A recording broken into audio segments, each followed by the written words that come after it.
अस्सलामुअलैकुम वरहमतुल्लाह। Soft account से तनवीर अहमद मुखातिब हूँ। आज की हमारी video accounting and inventory softwares के फ़ीचर्स के हवाले से है।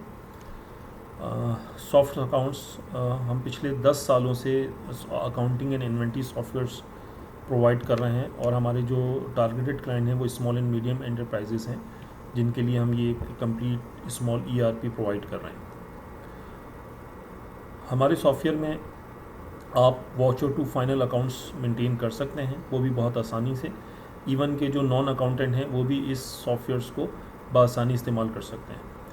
अच्छा जी, सॉफ्टवेयर का जो डेमो है वो स्टार्ट करते हैं। ये हमारी लॉगिन विंडो है demo.softaccounts.com.pk। इसमें आप यूज़र नेम और पासवर्ड डाल के लॉगिन कर लेते हैं। जैसे ही आप लॉगिन करते हैं तो ये हमारा डैशबोर्ड आ जाता है, जिसमें आपको सेल्स की कंपैरेटिवली आपको बताया जाएगा कि last year, last month, last week और आज की क्या पोजीशन है। सेल्स आपकी इंक्रीज़ हो रही है या डिक्रीज़ हो रही है, कितनी सेल्स इनवॉइसेस आपकी कट रही हैं पूरे महीने में। टॉप 10 आपके जो आइटम्स हैं उसको ब्रेकअप करके और ग्राफ पे दिखाया जा रहा है क्वांटिटी के साथ।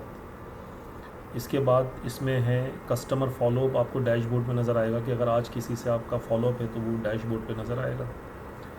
इसके अलावा टुडे सेल्स ऑर्डर आपको नज़र आएंगे कि आज जो है कितने ऑर्डर्स आपके मौजूद हैं। जो लोग ऑर्डर बुकिंग पे काम करते हैं उनके लिए ये बहुत अच्छा फ़ीचर है।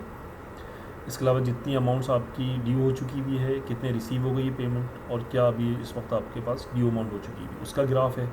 इनकम स्टेटमेंट का ग्राफ है। इसके अलावा टॉप 10 सप्लायर और टॉप 10 कस्टमर्स का ग्राफ दिया गया है कि आपके जो कस्टमर हैं टॉप 10 उसकी क्या सेल्स हुई हुई है उनके साथ। अच्छा, जब आप किसी कस्टमर को क्लिक करते हैं और उसका ब्रेकअप भी देखना चाहें मंथ वाइज तो वो भी आपको यहाँ पर नज़र आएगा।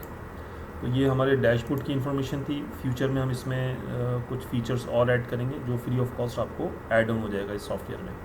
अच्छा, इसको हमने 2 हिस्सों में डिवाइड किया है। एक सेटअप पे डिवाइड किया है और दूसरा हमने इसके मॉड्यूल्स बनाए हुए हैं। तो सॉफ्टवेयर्स पे जब आप जाते हैं इसमें तो सबसे पहले आप सेटअप बनाएंगे। सेटअप में आप अपनी कंपनी का नाम, 2 कंपनी या 2 ब्रांचेस आप इसमें चला सकते हैं। यूज़र लॉगिन, यूज़र रूल्स बनाएंगे कि किसको आपने क्या राइट्स देने, क्या काम देना है। फाइनेंशियल ईयर बनाएंगे। इसके अलावा सिस्टम पैरामीटर्स हैं कि अगर आप इनवॉइस कहाँ से स्टार्ट करना चाहते हैं, वॉचर्स कहाँ से स्टार्ट करना चाहते हैं। सेटअप के अंदर दूसरा पोर्शन हमारा इन्वेंट्री है। इन्वेंट्री आप जब बनाने जाएंगे तो उससे पहले आपने उसकी कैटेगरी और लोकेशंस बनानी है। मल्टीपल लोकेशंस आपने बनाना है और उसके बाद आप अपने बिज़नेस सेक्टर्स बनाएंगे। कैटेगरी में कस्टमर के भी टाइप्स बनाएंगे, सप्लायर के टाइप्स बनाएंगे, बैंक अकाउंट्स बनाएंगे आप। इसके अलावा चार्ट ऑफ सर्विसेज, अगर आप सर्विसेज का काम करते हैं तो ये कैटेगरी में बनाएंगे। इसके बाद आप लिस्टिंग कर देंगे। लिस्टिंग से मुराद ये है कि आप अपने एम्प्लॉयज़ बनाएंगे, कस्टमर्स बनाएंगे, सप्लायर्स, प्रोडक्ट्स और उसके बाद उसका ओपनिंग बैलेंस, बैंक्स बनाएंगे। तो ये सारी लिस्टिंग कर देंगे। तो सेटअप में जब आप एक दफ़ा ये सारी चीज़ें बना देंगे तो उसके बाद आपके पास ये मॉड्यूल रेडी हो जाते हैं जो लेफ़्ट बार पे चल रहा है। अकाउंट्स हमारा मॉड्यूल है। अकाउंट्स के अंदर चार्ट ऑफ अकाउंट्स हैं हमारे पास। ये मैं क्लिक करके दिखाता हूँ। 5 हेड ऑफ़ अकाउंट्स आपके पास दिए गए हैं। नॉन अकाउंटेंट के लिए जो हमने ये सॉफ्टवेयर का लफ्ज़ इस्तेमाल किया है वो इसीलिए क्या है कि ये इसके अंदर जो अकाउंटिंग का प्रोविज़न है वो बिल्कुल एज़ पर अकाउंटिंग रूल्स के तहत बना हुआ है। अब जो नॉन अकाउंटेंट है उन्होंने सिर्फ लिस्टिंग करनी है। जैसे करंट एसेट्स बनाना है, फिक्स एसेट्स बनाना है, लायबिलिटी में आप आ जाएंगे, इक्विटी में आ जाएंगे, रेवेन्यू में आ जाएंगे और एक्सपेंसेस की डिटेल बना देंगे। इसके बाद आपके पास जो अकाउंट्स के अंडर मॉड्यूल है वो कस्टमर का आप ओपनिंग बैलेंस डालेंगे, सप्लायर का ओपनिंग बैलेंस डालेंगे। इसके बाद आप बैंक पेमेंट्स, कैश पेमेंट और कैश रिसीव और कैश पेमेंट बना के और जनरल वॉचर, ये पे हमारा चार्ट ऑफ अकाउंट्स है का अकाउंट्स मॉड्यूल है। सेल्स मॉड्यूल जो है हमारा शुरू होता है कस्टमर फॉलोअप से, कोटेशन से, सेल ऑर्डर से, डिलीवरी चलान है, टैक्स इनवॉइस है, नॉन टैक्स इनवॉइस है। पॉइंट ऑफ सेल भी इसके अंदर मौजूद है और इसके लिए मैं आपको दिखाना चाहूँगा कि अच्छा, ये जो चीज़ें हैं ये आप 1 बाय 1 सीक्वेंस से भी इस्तेमाल कर सकते हैं और आप डायरेक्ट इनवॉइस भी बना सकते हैं। इसमें कोई रिस्ट्रिक्शंस नहीं है कि आपको डिलीवरी चलान बनाना या कोटेशन बनाना लाजमी है। आप डायरेक्ट टैक्स इनवॉइस भी बना सकते हैं और नॉन टैक्स इनवॉइस भी बना सकते हैं। अब मैं आपको ये टैक्स इनवॉइस का एक फॉर्मेट दिखा देता हूँ। ये हमारे पास सेल्स टैक्स इनवॉइस का फॉर्म खुल जाएगा। इसमें आपने ऐड करना है। आप जैसे ही ऐड करेंगे तो आपके पास फॉर्म खुल जाएगा जिसमें आपने डेटा एंट्री करनी है। ठीक है, ये इसमें आप डेट डालेंगे, कस्टमर सेलेक्ट करेंगे। कस्टमर सेलेक्ट करने के लिए आपको कोड याद रखने की ज़रूरत नहीं है। आपने सिर्फ कस्टमर का नाम लिखा तो ये कस्टमर यहाँ पर उठ कर आ जाएगा। उसके बाद इनवॉइस टाइप आपसे पूछेगा, रिटेल इनवॉइस है, सेल इनवॉइस है या सर्विस इनवॉइस है। लोकेशन आपसे पूछेगा कि किस लोकेशन पे आपने जाना है। इसके बाद आइटम कोड में आप आइटम डालेंगे। आइटम जो है वो आप नाम से भी सर्च कर सकते हैं और कोड से भी सर्च कर सकते हैं।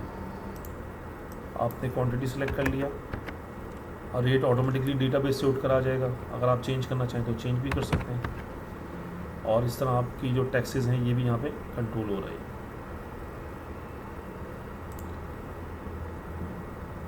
ठीक है, फर्दर अगर कोई टैक्स लगाना है तो वो टैक्स लगा के आप इसको सेव का बटन दबा देंगे तो आपकी इनवॉइस सेव हो जाएगी। इसी तरह आप इसके मल्टीपल प्रिंट ले सकते हैं। मैं इनवॉइस के प्रिंट का फॉर्मेट भी दिखा रहा हूँ आपको। ये इनवॉइस के फॉर्मेट है जिसमें आपके तमाम कॉलम्स और रॉ मौजूद हैं और आप इसको प्रिंट निकाल कर या PDF में कन्वर्ट करके भी भेज सकते हैं। तो इसके अलावा हमारे पास परचेज़ मॉड्यूल है। परचेज़ मॉड्यूल में purchase order, purchase tax, non tax, purchase returns. Store है हमारे पास, स्टोर में कंप्लीट फीचर्स मौजूद है। रिक्विजिशन है, मटेरियल इशू नोट है, प्रोडक्शन नोट है, add inventory, reduce inventory, inventory transfer, inward gate pass, outward gate pass, bill of material, production and assembly. Accounts reports में जब हम आ जाते हैं तो लेजर्स मौजूद है, trial balance, income statement, balance sheet, vendor balances, customer balances. Sales reports में आ जाते हैं तो बहुत रिसीवेबल एजिंग, पेबल एजिंग मौजूद है इसके अंदर, लोड शीट मौजूद है इसके अंदर, सेल रजिस्टर, परचेज रजिस्टर है इसके अंदर। और परचेज रिपोर्ट्स में आप देख लें पेमेंट रिपोर्ट्स मौजूद है आपके पास, इनवॉइस वाइज एक्टिविटी मौजूद है। इन्वेंट्री रिपोर्ट्स में इन्वेंट्री लेजर, इन्वेंट्री बैलेंसेस। अच्छा, इसके अंदर स्टोर में मैं आपको दिखाना चाहूँगा कि हमने प्रोडक्शन मॉड्यूल को भी इसमें कवर किया हुआ है कि अगर आपके पास कोई मैन्युफैक्चरिंग कंसर्न है तो आप बिल ऑफ मटेरियल में रेसिपी बना देंगे और उसके बाद उसकी आप प्रोडक्शन एंड असेंबली करेंगे तो आपका रॉ मटेरियल लेस होकर फिनिश गुड्स ऐड हो जाएगा। इसी तरीके से आप मटेरियल इशू नोट और प्रोडक्शन नोट से भी अपनी प्रोडक्शन को कंट्रोल कर सकते हैं। बहुत इजी है, मतलब इसके लिए कोई प्रोफेशनल अकाउंटेंट होने की ज़रूरत नहीं है। प्रोफेशनल अकाउंटेंट होंगे जाहिर सी बात है वो इस सॉफ्टवेयर को और मज़ीद अच्छे तरीके से इस्तेमाल कर सकते हैं। नॉन प्रोफेशनल होंगे तो उनको हम ट्रेनिंग देंगे, इसमें ट्रेनिंग शामिल है। और ये हमारा डैशबोर्ड है, इसमें आप 2 मल्टीपल कंपनी या 2 ब्रांचेस इसको ऐड ऑन कर सकते हैं। अनलिमिटेड यूज़र्स इसके अंदर मौजूद हैं। ये छोटी सी एक हमने वीडियो बनाई थी डेमो के तौर पे। अगर आपको इसको मज़ीद मालूमात चाहिए तो आप हमारे दिए गए नंबर पे कांटेक्ट करें, फिर हम आपको इसकी मज़ीद डिटेल देंगे। Thank you.